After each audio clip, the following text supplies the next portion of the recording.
Tom Cassell's been looking into it. Tom, this is not about sending money to friends like when I paid for nachos and Hoda paid me back or something like that. Or, this is about people who have side hustles and getting paid through Venmo.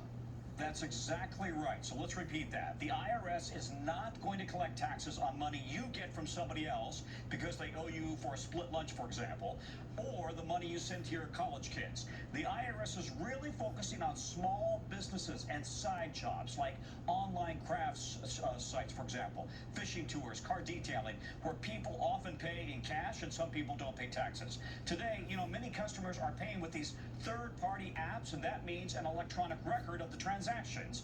The IRS is now keeping track. When was the last time you used cash? Now it's easy for customers to Venmo your business. Millions of Americans use payment apps every day, transferring money to friends and family at garage sales, Airbnbs, Etsy, eBay, and small businesses. But suddenly the tax rules have changed.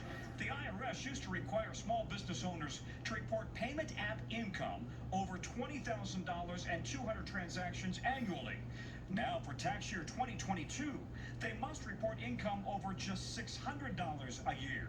Brianna Sandoval is a hairstylist in San Diego. A lot of her customers pay with Venmo. The new rules could complicate things. A big headache is a good way to categorize it. It just makes it another thing that I then have to do. Jeff Clem is a professional music teacher in Akron, Ohio. It's really just the convenience. Everybody's got one of them: Venmo, PayPal, Zelle. Now the IRS says it will send 1099-K forms to anyone who earns at least $600 in payment app income for goods or services, to include when filing their taxes next year in 2023, making it very tough to hide cash income.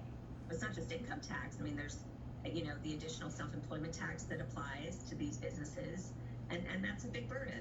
If you use Venmo, this is important. The IRS is not taxing your personal transfers. PayPal and Venmo say users can separate business from personal transactions with a simple button. Zelle says it's not subject to the law since it doesn't actually handle funds itself. The new IRS rule is meant for businesses, large and small, and a small business can be really small. Where do we draw the line? If you are a kid out of high school and you're mowing lawns over the summer and you make more than $600, would you have to have one of these forms? Potentially, yeah. So keep good records. In that instance, there's a good chance you may get a form, especially if you're using PayPal or Venmo. Well, Tom,